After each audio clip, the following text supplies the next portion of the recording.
Agora, Nai Correia, o que você traz de futuros, de tendências de futuros? O que você viu e vai compartilhar hoje com os nossos trenders? Ó, primeira coisa que eu quero falar é o seguinte, que nós poderíamos estar lá nos palcos do South by South, porque a gente traz muita coisa do que os especialistas falam lá no evento, aqui nos nossos episódios, assim, antecipadamente. Então, nossos ouvintes, não deixem de ouvir na hora que vocês puderem, né? E assistir no YouTube, ouvir nos streamings, porque realmente tem muitos insights que a gente já traz aqui muito antes dos principais eventos. Segundo lugar, queria falar que a Júlia podia estar lá num palco super especial, porque ela demora a vir aqui nos honrar com a presença dela, mas quando ela vem, ela dá uma aula sempre pra gente, né? Então, obrigada pela aula de hoje, Juju.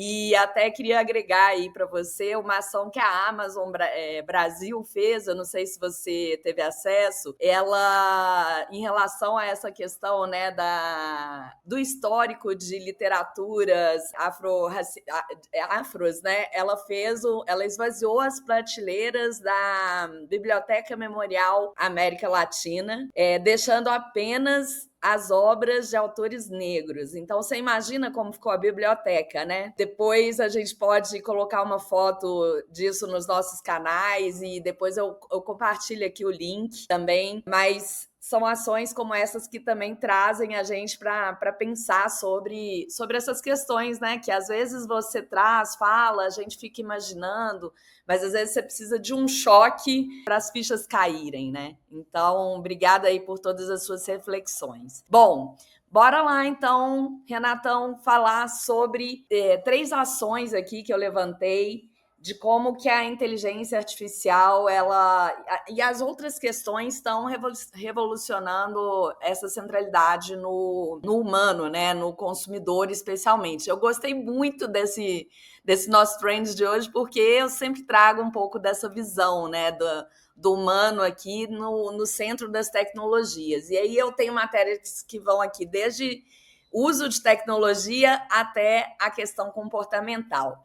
Uma delas é a nova campanha de marketing, na verdade, até uma pergunta aqui para as empresas, né? E se sua nova campanha de marketing usasse gêmeos digitais, que é um assunto que está super em alta aí nas discussões tecnológicas, então usasse gêmeos digitais de modelos reais criados por IA. Tem uma discussão muito forte rolando entre as agências e marcas de todos os setores que estão debatendo como usar a inteligência artificial versus pessoas reais em suas campanhas e ensaios de produtos. E, por outro lado, os consumidores já estão cansados ali dos padrões de belezas homogeneizados que a gente vê sendo perpetuados aí também pelos algoritmos e inteligência artificial, né? E uma dificuldade paralela ainda da inteligência artificial generativa de representar as pessoas com características únicas. E aí trazer toda essa diversidade que a gente trouxe aqui na fala de Júlia. Então, uma agência holandesa que chama Moderancast, ela começou a redefinir essa história dos influenciadores com uma nova iniciativa que se chama DigiN. Tá? A DigiN, ela cria gêmeos digitais a partir de modelos reais, treinando a inteligência artificial com as fotos que capturam essas individualidades, tá? E como é que funciona? Ela convida os modelos humanos, né, os humanos, a se inscreverem para ter o seu gêmeo digital construído, e aí, a partir daí, a tecnologia vai treinando e capturando essas características distintas e essas individualidades. Tem um contrato que garante os direitos e ganhos destes modelos reais, né? Então, uma coisa de garantia também de que eles recebam por esses trabalhos, né, dos gêmeos digitais. E aí os clientes podem navegar por esses gêmeos e construir ali um conteúdo personalizado gerado por inteligência artificial para fazer suas campanhas, né? Então, é uma forma híbrida de resolver essas questões, né? Então, e por que isso importa, né, gente? Porque oferecer essas soluções intermediárias, né, que entram nas discussões sempre. A gente não vai deixar de usar a tecnologia para fazer as coisas de maneira mais ágil, de facilitar a vida, mas a gente também tem essas questões éticas que ficam sempre cruzando o caminho da tecnologia. E aí, trazer uma solução intermediária faz a gente refletir que talvez a gente possa migrar aí para uma solução que olhe para essa representação autêntica através da inteligência artificial. E aí, será que você usaria essa abordagem híbrida na próxima campanha? Isso é uma grande pergunta aí para as corporações e agências de publicidade. E aí, agora, olhando para um outro caminho aqui, quis trazer também um contexto aqui da indústria cinematográfica, né? Na verdade, da indústria dos cinemas, né? Dos cinemas físicos, aquele que você vai lá e assiste a filmes no telão. O que aconteceu depois da Covid, né? Depois da Covid, o comportamento do público de cinemas mudou permanentemente. Então, os cinemas estão ralando aí, sofrendo bastante para se recuperar enquanto modelo de negócio. O streaming, obviamente, remodelou os hábitos da gente visualizar e os filmes estão pulando diretamente de bilheterias para os streams, né? Por outro lado, a gente também tem uma dependência, estou entrando aí na área do Alê, né? A gente tem uma dependência total de indústria cinematográfica de franquias. Então, o público ele se desinteressa pelos filmes que não são franquias, muitas vezes, e esperam esses grandes feitos e esses grandes eventos de pré-lançamento para ir ao cinema, né? Olhando para isso, a rede de cinemas sul-coreana, CGV, ela está lançando exibições mensais de tricô. Veja bem, pessoal, isso mesmo, tricô. Sabe o tricôzinho? Pois então, eles, a cada última quinta-feira do mês, eles estão expandindo essa ação, que começou com um piloto em janeiro, e aí a sessão para assistir o filme Little Forest, ela bombou, né? Ela simplesmente lotou, e eles fazem uma adaptação da luz para que, enquanto as pessoas estão assistindo um filme, elas possam tricotar. Né? E essa estratégia de transformar o tricô, que é um hábito solitário, em uma experiência compartilhada, ela pode atrair um público diversificado e começar a revitalizar essa ida tanto ao cinema como ao teatro. Parece uma coisa meio nostálgica, né? Mas é uma coisa que vem acontecendo aí, né? E qual que é o insight disso, né? Para a gente competir com a economia de custos, conveniência, conforto do streaming, os cinemas precisam se movimentar para oferecer um valor atraente para o seu público. E quebrar essa inércia que o consumidor criou por conta dessas comodidades de você assistir um filminho em casa, né?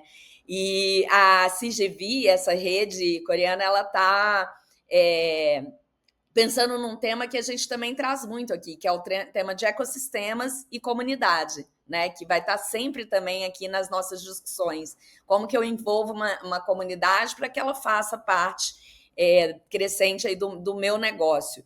E por que tricô, né? Porque o tricô tem se tornado popular em todas as gerações, né? Então, o tricô sempre foi ligado muito às vovozinhas fazendo tricô, uma roupinha de criança, mas a gente tem aí uma iniciativa que vem sendo explorada por todas as gerações. Essas iniciativas também já foram exploradas pelo Leica Cinema, na Coreia do Sul, bem como outros cinemas na Áustria e na Suécia. Quem sabe a gente não vai ver aí uma sessão de tricô aqui no Brasil também, hein? Vamos aguardar. Eu não sei fazer tricô, não sei se a Júlia sabe, não sei se alguém aqui faz, mas ia ser um caso interessante para a gente ver por aqui. E por último, pessoal, também trazendo aqui para a revolução do mundo físico, né?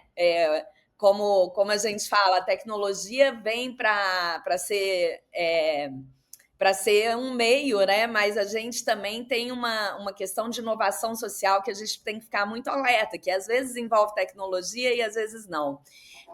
Uma iniciativa, eu vou falar de uma iniciativa que aconteceu lá em Londres, que agora fala realmente de um pouco menos de tecnologia e mais inovação social, de como que a gente, entrando na área do Felipe agora, eu estou trazendo os nossos hosts aqui, já que eles estão sumidinhos, eu vou trazendo eles aqui também nos nossos temas. Então, como é que a gente pode repensar os elementos urbanos para promover uma vida mais ativa e saudável nas nossas cidades? E o contexto é o seguinte, desde a década de 70, a vida em Londres ela é inundada de placas escrita No Ball Games, restringindo as brincadeiras e os eventos em espaços públicos. E aí, a London Sports, junto com a agência Saatchi, eles lançaram uma campanha More Ball Games, né, para exatamente remover essas placas desses espaços urbanos para criar um estímulo dessa experiência, né? E ao remover essas restrições, a campanha deseja desbloquear o acesso a esses espaços, especialmente para as crianças de baixa renda, onde mais da metade não atinge níveis de atividades recomendadas.